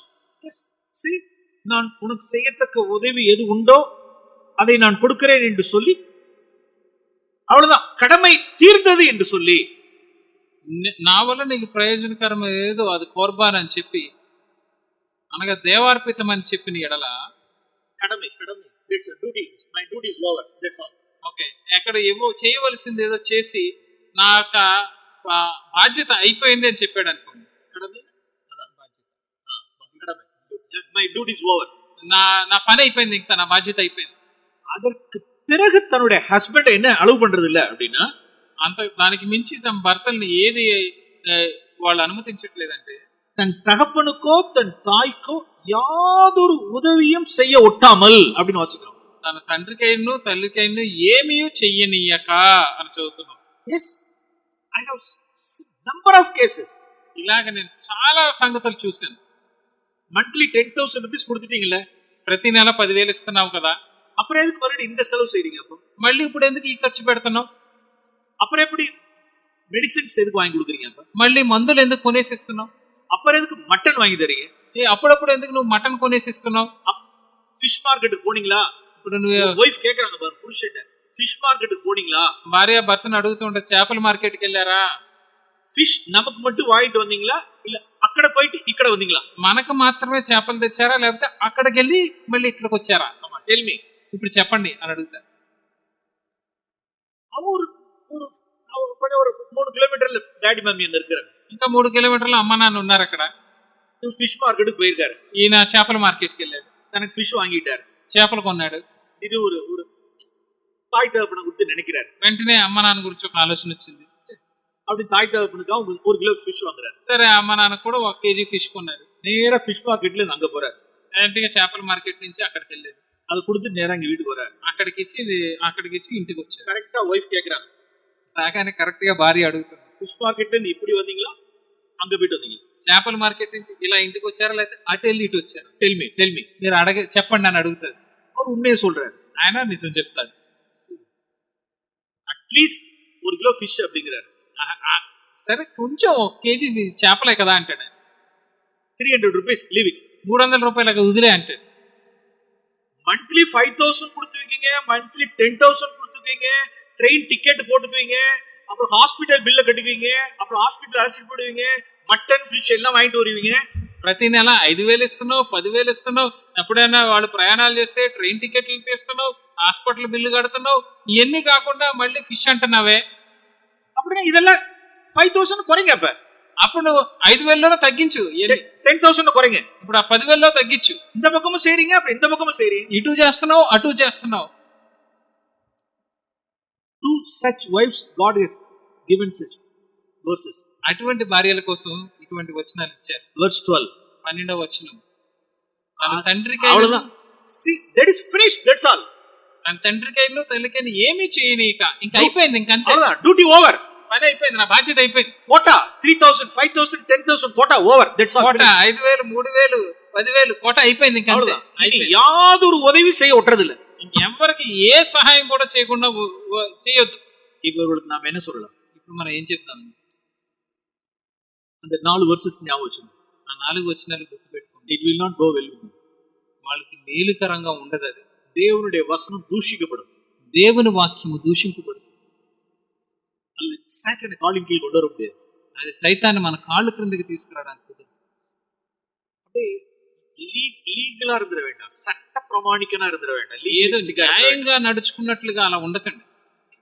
இறக்கமா இருக்கு. కొంచెం కనికరం కలిగి ఉండండి. புருஷன் என்ன செஞ்சிட்டாரு? భర్త ఏం చేశాడు? நாம மட்டன் ஃபிஷ் சாப்பிடுறோம், ஏஜ்டு பேரண்ட்ஸ் அப்படின்னு அதுல போய் கணக்கு பார்க்கணுமா? మనం ఏదో మటన్ చికెన్ తింటున్నాం, ముసలి తల్లిదండ్రులు ఉన్నారు అని వాళ్ళకి ఇస్తే దానికి కూడా లెక్క ఉండాలా? இப்படிப்பட்டவர்கள் எல்லாம் என்னவா இருப்பார்கள்?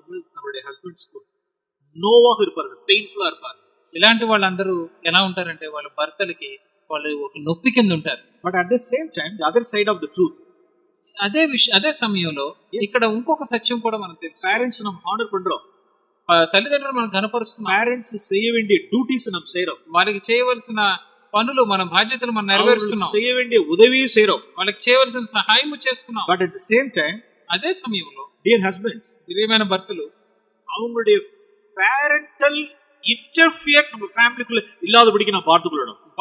తల్లిదండ్రుల యొక్క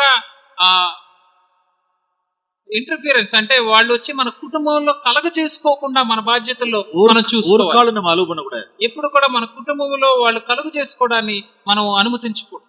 இங்க எப்படி ஆந்திரால எனக்கு தெரியல, ఆంధ్రాలో ఎలాగో சிலர்லாம் வந்து என்ன செய்வாங்க, ரிமோட் கண்ட்ரோல் பண்ணிட்டே இருப்பாங்க. ரிமோட் கண்ட்ரோல்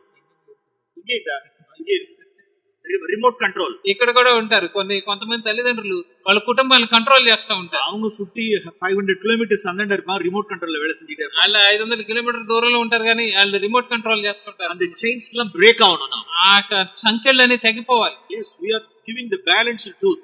ఇది మనం బ్యాలెన్స్డ్ గా సమతుల్యమైన సత్యం కలిగి செய்ய வேண்டிய ஹானர் கொடுக்கணும்னு சொல்றோம். ఒక పక్కన వాళ్ళని సన్మానించాలి, కనపరచాలని చెప్తున్నాం. அவர்களை விசாரிக்கணும்னு சொல்றோம். వాళ్ళని పట్టించుకోవాలి, వాళ్ళ సంగతులన్నీ పట్టించుకోవాలి, చూడాలని చెప్పి கடமையை தாண்டி ఉదవి చేయணும்னு சொல்றோம். వాళ్ళకి ఇవ్వవలసిన దాన్ని దాటి మనం ఇంకా సహాయం చేయాలని చెప్తున్నాం. Any cost we should not allow them to influence us. కానీ అదే సమయంలో ఎప్పుడు కూడా మన కుటుంబ జీవితంలో వాళ్ళు కలుగు చేసుకునేటట్లుగా వాళ్ళు అనుమతించకూడదు. என்ன சொல்லணும் அப்படின்னா, ఏం చెప్పాలంటే, స్త్రీయే எனக்கு உனக்கு என்ன, what business do you have with me? అప్పుడు చెప్పాలి, ఓ స్త్రీ నీకు నాకు ఏంటి, మనకి ఇప్పుడు నాతో నీకు ఏమి పని అని యేసు ప్రభు చెప్పినట్టుగా చెప్పాలి. ஒரு యంగ్ గర్ల్, ஒரு యంగ్ సిస్టర్, మ్యారీడ్ సిస్టర్ ఎంత పర్సనల్ పురుషன் ఇల్లాదబడికి அவர் என்று కన్నీరు విడిచి అழுது ஒரு சொன்ன காரியம். ఒకసారి ఒక సిస్టర్, కొత్తగా పెళ్ళైన సిస్టర్, యంగ్ సిస్టర్ వచ్చి కన్నీళ్లు పెట్టుకుని నాతో చెప్తున్న మాట, బ్రదర్ நான் டெலிவரிக்கு போயிருக்கேன் బ్రదర్, నేను డెలివరీ కోసం ప్రసవం కోసం వెళ్ళాను. డెలివరీக்காக என்னுடைய మదర్ வீட்டுக்கு நான் போயிருந்தேன். మొదటి ప్రసవం కోసం నేను మా ఇంటికి వెళ్ళాను. நான் திரும்பி வரும்பொழுது, నేను తిరిగి ఇంటికి వచ్చినప్పుడు என்னுடைய హస్బెండ్ என்ன சொல்றாரு, నా భర్త ఏం చెప్తున్నాడంటే, my mother has told me, என்ன சொல்றாரு அப்படின்னா அவங்க అమ్మ சொல்லிருக்காங்க, వాళ్ళ అమ్మ ఆయనతో చెప్పిందట, குழந்தை கொண்டுட்டு வீட்டுக்கு வரும்பொழுது బిడ్డని తీసుకుని ఇంటికి వచ్చేటప్పుడు செயின் கோல்டன் செயினோட வரணும் அப்படின்னு. குழந்தைக்கு செயின் போட்டு கொண்டு வரும், బిడ్డ మెడలో చైన్ వేసి తీసుకురావాలి అని మా అమ్మ చెప్పింది అని. இதெல்லாம் தமிழ்நாடு అమోఘமா இருக்குங்க, எல்லாம் அமோகமா இருக்கு, எல்லா இடத்துலயும் இருக்கு, ప్రతి చోట ఉంది. అయితే ఇది வரும்பொழுது குழந்தைக்கு என்ன போட்டு வரணும் அப்படின்னா, ஒரு 1,000-2,000 என்ன போட்டு வரணும், செயின் போட்டு வரணும். వచ్చేటప్పుడు బిడ్డ మెడలో 1 కాసు 2 కాసులో చైన్ వేసి తీసుకురావాలి. పక్కా డౌరీ ఇదంతా కట్నము, కవచియస్నెస్, గ్రీడీ, ఇదంతా పేరాస, ధనాపేక్ష, లవర్స్ ఆఫ్ మనీ. ఇది ధనమును ప్రేమించడం. అది ఎన్న చర్చదా இருந்தா, ఏ చర్చ అయితే ఏంటి, షేమ్ టు ద క్రిస్టియానిటీ, ఇది క్రైస్తవ్యానికి సిగ్గుచేటు. அந்த இடத்துல మదర్-ఇన్-లా கேட்டுட்டு போட்டோம். ఆ స్థలంలో ఒక అత్తగారు అడిగితే అడిగారు, ఏదో ஒரு నామినల్ క్రిస్టియన్, ఏదో ஒரு నామినల్ చర్చ్, ఏదో నామకార్థమైన క్రైస్తవురాలు ఏదో సంఘానికి వెళ్తుంది, అడిగింది అనుకోండి. இந்த புருஷன் என்ன சொல்லிருக்கணும், ఈ భర్త ఏం చెప్పి ఉండాలి, విమెన్ அப்படின்னு சொல்லிருக்கணும். అప్పుడు చెప్పి ఉండాలి, ఓ స్త్రీ, mother what business do you have with me, అమ్మా నాతో నీకేం పని ఇప్పుడు, దిస్ ఇస్ మై చైల్డ్, ఇది నా కుమార్తె, డోంట్ ఇంటర్ఫియర్, ఈ విషయంలో నువ్వు కల్పించుకోవద్దు, you should not expect this thing, నువ్వు ఆశించకూడదని చెప్పి. This demanding spirit is demonic spirit, ఇలాగా డిమాండ్ చేసే ఆత్మ చీకటి ఆత్మ. I won't tell these things to my wife, నా భార్యకు నేను అలా చెప్పనని చెప్పాలి. సచ్ డిసిపుల్స్ వి నీడ్, అటువంటి శిష్యులు మనకు అవసరం, రాడికల్ డిసిపుల్స్ వి నీడ్, అటువంటి తీవ్రమైన శిష్యులు మనకు అవసరమైన. Balance in our churches. ఇది మన సంఘములో ఉన్న సమతుల్యం. In one side, we are honoring our parents. We are ఒకవైపు- doing our duties to our parents. ఒకవైపు మన తల్లిదండ్రులు కనపరుస్తున్నాం, మనం చేయవలసిన బాధ్యతలు నెరవేరుస్తున్నాం. But at the same time, we should not allow them to influence our family. అదే సమయంలో వాళ్ళు వచ్చి మన కుటుంబంలో కలుగ చేసుకోకుండా వారిని కూడా తల్లిదండ్రులు కూడా So by this way, అది ఈ విధంగా సమతుల్యంగా ఉండాలి. so let us, God grant us wisdom and grace to lead our families in a godly way. మన కుటుంబాలని దేవుని మార్గంలో నడిపించుకున్నట్లుగా దేవుడు మనకి జ్ఞానమును వివేచన దయచేయను కాక. பரிசுத்த பிதாவே, పరిశుద్ధుడైన తండ్రి, நாங்கள் புருஷர்கள் விவேகமாய் எங்களுடைய மனைவிகளை ஆண்டுகொள்ளட்டும். ప్రభా పురుషులు భర్తలు ఎంతో జ్ఞానంతో భార్యలతో ఉండినట్లుగా చేయండి. எங்களுடைய மனைவிமார்கள் தங்களுடைய சொந்த புருஷர்களை கீழ்ப்படிந்து தங்களை அலங்கரித்துக் கொள்ளட்டும். ఇక్కడున్న మా భార్యలు వాళ్ళ సొంత భర్తలకు లోబడినట్లుగా చేయండి. எங்களுக்கு வேண்டிய ஞானத்தை தாங்க. ప్రభా వారికి మాకు జ్ఞానమును దయచేయండి. இயேசு நாமத்தில் యేసు నామములో అడుగుచున్నాము తండ్రి.